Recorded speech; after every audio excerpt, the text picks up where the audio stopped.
Chile por habernos permitido ser parte de esta iniciativa, de este acto que nosotros vamos a celebrar. ¿Qué es lo que vamos a celebrar? Los 100 años del puerto de San Antonio.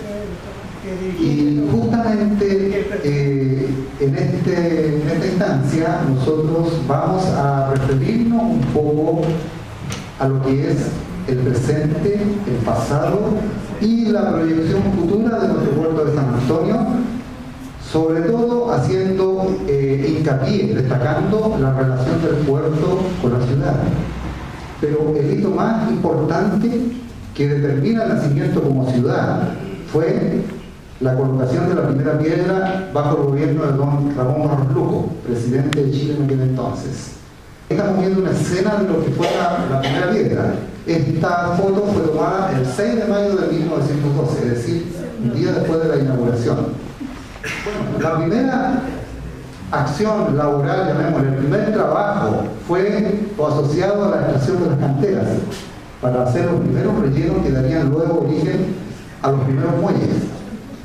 Cabe mencionar que este hecho determinó un cambio dentro de lo que era la ciudad, o de lo que iba a ser la futura ciudad. San Antonio, antes de aquello, era un pueblito, un villorro de como unas cuantas casas, alrededor de 1000 habitantes, no más.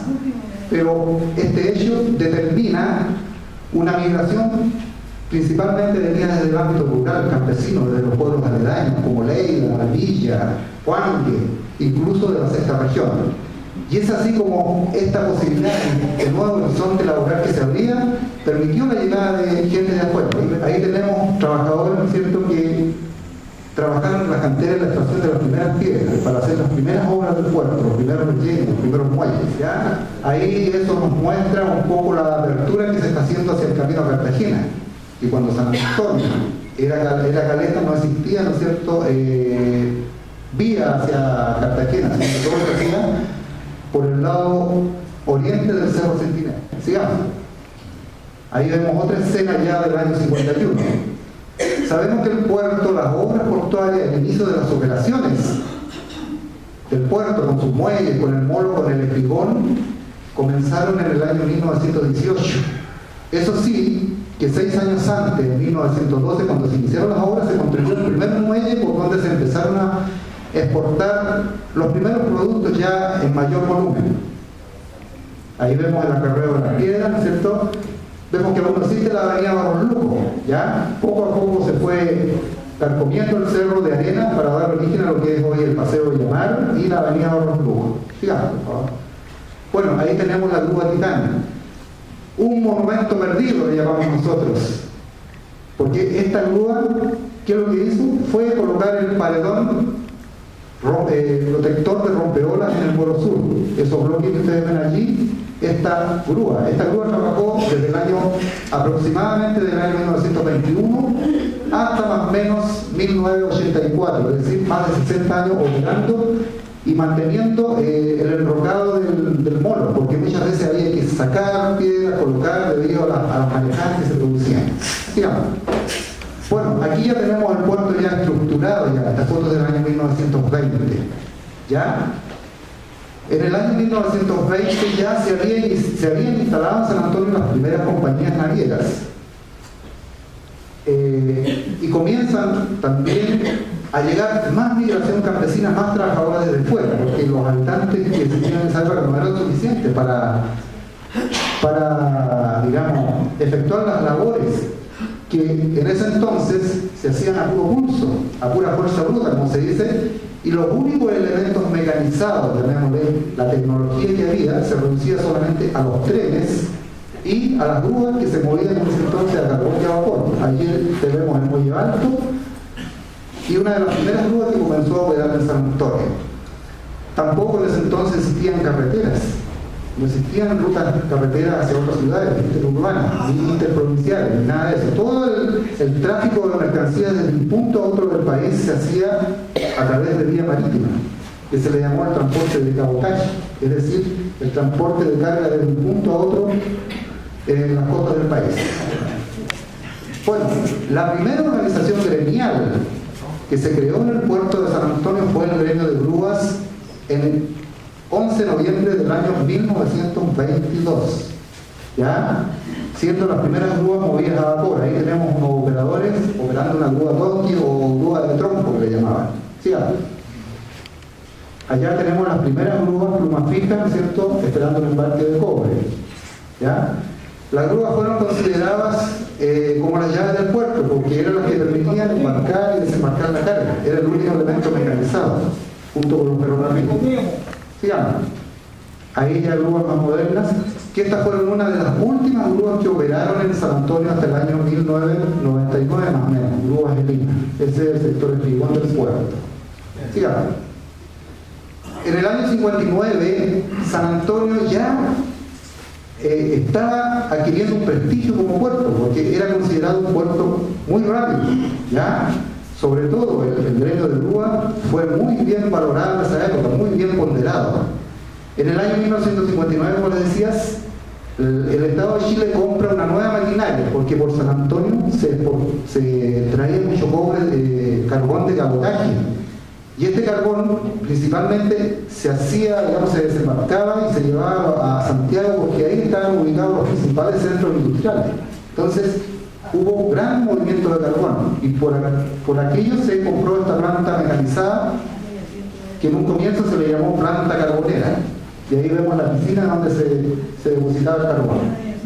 Ya, allá ya un poco implementado el transporte carretero por camiones, el transporte más o menos del año 70, ya comienzan a moverse otro tipo de graneles, como trigo, maíz, ceniza de soda, en fin, sal también, ya empieza a variar un poco el movimiento de carga de graneles, siendo considerado San Antonio uno de los principales puertos graneleros del país, aunque a muchas autoridades de esa época, me recuerdo yo que no les gustaba que dijéramos que San Antonio era puerto granelero. No, San Antonio también movilizaba carga de otro tipo, en general, pero mayormente fue granelero. Sigamos. Bueno, bien, estaban los boderos. La segunda organización, fundada en julio del año 1923, fueron los movilizadores manuales. Antiguamente en los muelles todo se movía a pulso, no existían todavía las horquillas de la montacarga. Entonces, cuando llegaba carga, los carros, por ejemplo, tenían que ser bajados a pulso. De repente los movilizadores portuarios tenían que embarcar miles de sacos de bodega y todo se hacía al hombro, bajando sobre tablones, en fin, haciendo escalones con los mismos sacos. Fueron los movilizadores normales. El puerto llegó a contar más o menos en promedio con 250 movilizadores manuales, trabajadores que hacían esta labor. Fue la otra. Ahí esta foto del año 1956. Algunos de esas personas que están en esa foto, algunos de ellos están aquí, presentes, ¿ya? Hombres, ¿no es cierto?, de gran esfuerzo, ¿no?, de gran capacidad física para mover carga, desembarcar cobre, en fin. Bueno, la tercera organización importante y determinante dentro del movimiento de carga de los puertos fue el gremio de locomotoras. Ya les dije yo que a comienzos del inicio de la labor portuaria, todo el transporte masivo de mercancías se hacía a través de muelles. El país no contaba todavía con carreteras habilitadas para transporte de carga granel por carretera o en camiones. Esto vino más o menos a implantarse por ahí por mediados del año 60, ya comenzó el transporte masivo de carga por caminos carreteros. Esta foto más o menos del año 1924, ¿ya? Los primeros integrantes del gremio de locomotoras. Que ese año también, en el año en que se entregan las obras del puerto, coincidió también con la llegada del ferrocarril en el año 1912. Por lo que hay que dar a entender de que este gremio nació junto con el puerto en el año 1912. Fíjate. Ahí desde una foto del año 1960 ya habían desaparecido las locomotoras a carbón y ya teníamos locomotoras a petróleo. Hay algunos integrantes presentes aquí también que están ahí en esa foto. Fíjate. Bueno, después estaba el gremio de maestranza. Una de las, ¿cómo podríamos decir? El Estado de Chile, cuando construyó los puertos, no solamente se preocupó de la parte operacional, que los puertos funcionaran, también se hacía cargo de su mantención y conservación. Es decir, también había personal para reparar las maquinarias, para implementar las obras viales, para construir bodegas. Es decir, el puerto era una gran familia. No se requería de servicios externos. Todos los que prestaban algún servicio directo o indirecto a la operación portuaria eran gente contratada por el Estado, ¿ya? Por la empresa portuaria. Esta foto del año 1950, personal de la maestranza, montado sobre una locomotora a vapor. Sigamos con la otra. Ahí vemos el interior de la maestranza fiscal. Esta foto es más o menos del año 1934. ¿Ya? Sigamos. Ahí tenemos una foto de lo que es parte de la maestranza y una de las primeras termoeléctricas que existió en San Antonio. ¿Ya? La termoeléctrica funcionaba a carbón. ¿Ya? Esta planta fue la primera central eléctrica que hubo en San Antonio, que no solamente alimentaba la maquinaria portuaria, las grúas, sino que también las primeras poblaciones fiscales que se construyeron aquí en el sector de Barranca, en Avenida El Molo, Calle Patria. Esa fue la primera población fiscal para los trabajadores portuarios. Junto con el gremio de maestranza existió también el gremio de vías y obras, que se encargaban justamente de la reparación de las vías, reparación de boyas, como se ve en la foto, reparación de instalaciones, oficinas, etcétera, etcétera. A estos caballeros tenían un apodo bien especial, le decían los conejos, porque el puerto, cuando aún no estaba pavimentado, estos caballeros se llevaban haciendo hoyitos para instalar los durmientes, para instalar las vías, le decían los conejos. Aquí esta foto del año 1965, más o menos, lo que era el puerto, las antiguas bodegas del puerto. Hoy en día los puertos ya no vemos bodegas. ¿Por qué razón? Porque ya no son necesarias, porque ahora el contenedor, a la vez de ser medio de transporte de mercancía, también hace de bodega. Y por lo tanto todo el trabajo destinado de los contenedores ahora se hace fuera del puerto, de los almacenes extraportuarios. Pero antiguamente toda la carga llegaba suelta, a granel. Entonces se necesitaban bodegas para poder almacenar la carga. Y este es, en cierta manera, un homenaje que la agrupación Raíces del Puerto, integrada por ex trabajadores portuarios, le hace a sus colegas y compañeros que hoy en día vamos a homenajear. Y nos dejaron esta herencia, este puerto, lo que vemos hoy.